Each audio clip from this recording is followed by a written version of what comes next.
नमस्कार भक्तों, आज मैं आपको वैशाख मास में पीपल सींचने की कहानी सुनाने जा रही हूँ। अगर कहानी अच्छी लगे तो कमेंट में पीपल देवता की जय अवश्य लिखें और साथ ही चैनल को सब्सक्राइब जरूर कर लें। अब सुनिए ये कहानी। किसी गांव में एक पति पत्नी रहते थे। वे दोनों बहुत ही गरीब थे। वे दोनों जंगल से लकड़ियां बीनकर लाते और लकड़ियों को बेचकर ही अपना घर चलाते थे। एक दिन की बात है, वे दोनों जंगल में लकड़ियां बीनने के लिए जा रहे थे। पति आगे और पत्नी पीछे पीछे चल रही थी। तभी लकड़हारे की पत्नी ने देखा एक बड़ा सा पीपल का पेड़ है और उसके नीचे बहुत सारी औरतें बैठी है। यह देखकर उस लकड़हारे की पत्नी उस पीपल के वृक्ष के पास गई। उसने देखा वो सब औरतें पूजा कर रही है और कहानी सुन रही है, तो लकड़हारे की पत्नी भी वहीं बैठ गई और कथा सुनने लगी। कथा समाप्त हो गई तब उसने उन औरतों से पूछा कि बहनों, आप ये सब क्या कर रही हो और इससे क्या फल मिलता है। एक औरत बोली कि बहन, वैशाख का महीना चल रहा है। इस पूरे महीने में सुबह जल्दी उठकर सूर्योदय से पहले स्नान किया जाता है और उसके बाद तुलसी, पीपल या खेजड़े के वृक्ष की पूजा की जाती है। उनमें जल सिंचा जाता है और भगवान विष्णु जी की कथा कही और सुनी जाती है। वैशाख की पूर्णिमा के दिन पंडितों को भोजन कराकर यथासंभव दान दक्षिणा दी जाती है।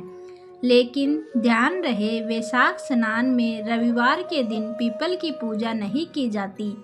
इस दिन आकड़े के पेड़ की पूजा की जाती है।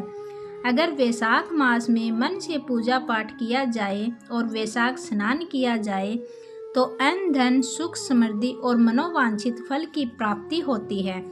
लकड़हारे की पत्नी मन ही मन कहने लगी, हे भगवान विष्णु, मेरे पास सच्ची श्रद्धा के अलावा और कुछ नहीं है जिससे मैं आपकी विधिवत पूजा कर सकूं। ये सोचते हुए वह वहीं पर बैठी रही।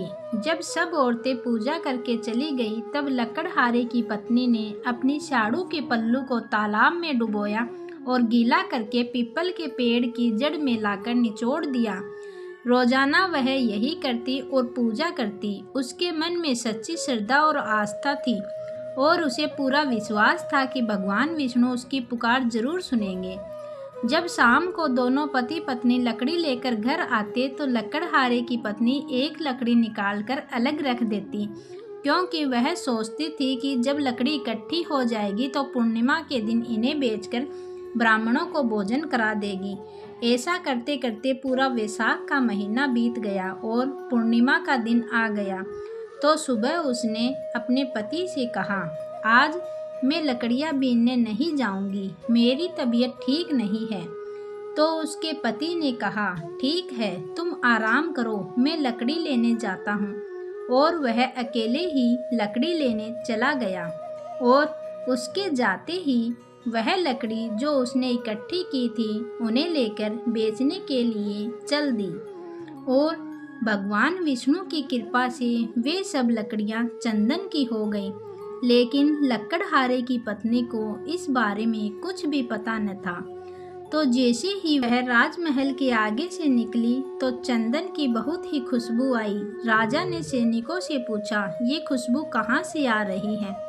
तो सैनिकों ने बाहर आकर देखा और राजा को बताया कि महाराज, एक औरत चंदन की लकड़ियों को बेचने जा रही है, उसी में से खुशबू आ रही है। तो राजा ने कहा, उस औरत को राजमहल में बुलाओ। तो सैनिक उस औरत को अंदर ले आए। राजा ने कहा, तुम्हारी लकड़ियाँ खरीदना चाहता हूँ, बताओ ये लकड़ियाँ कितने में दोगी। लकड़हारे की पत्नी ने गट्ठर नीचे रखा और कहा, महाराज, आप जितना चाहे दे दो, मुझे तो बस 5 ब्राह्मणों को भोजन कराना है और उन्हें दान दक्षिणा देनी है। अगर आप मुझे इतना दे दो तो आपकी अति कृपा होगी। तो राजा ने ब्राह्मणों को भोजन कराने और उन्हें दान दक्षिणा देने की सारी व्यवस्था कर दी और लकड़हारे की पत्नी घर चली गई। घर आकर उसने भोजन तैयार किया और ब्राह्मणों को भोजन कराया और दान दक्षिणा दी। ब्राह्मण बड़ी खुशी से उसे आशीर्वाद देकर चले गए। लक्कड़हारे की पत्नी की सच्ची श्रद्धा देखकर भगवान विष्णु बहुत प्रसन्न हुए और लक्कड़हारे की पत्नी के टूटे फूटे घर की जगह एक सुंदर महल बन गया। जब शाम को लक्कड़हारा घर आया तो अपने घर की जगह महल को देखकर आश्चर्यचकित रह गया।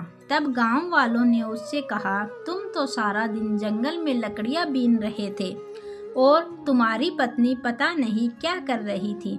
लेकिन लक्कड़हारे ने उन सब की बात अनसुनी कर दी और वह अपने घर की ओर चला। उसकी पत्नी बाहर आई और बोली, आप अंदर आ जाओ, यह सब तो हमें भगवान विष्णु की कृपा से प्राप्त हुआ है। पति अंदर गया तो उसने सारी कहानी अपने पति को सुना दी। यह सुनकर लक्कड़हारा बहुत खुश हुआ। दोनों ने मिलकर भोजन किया। अब दोनों रोजाना भगवान विष्णु की पूजा करने लगे और पीपल को सींचने लगे और भगवान विष्णु की कृपा से दोनों खुशी खुशी रहने लगे।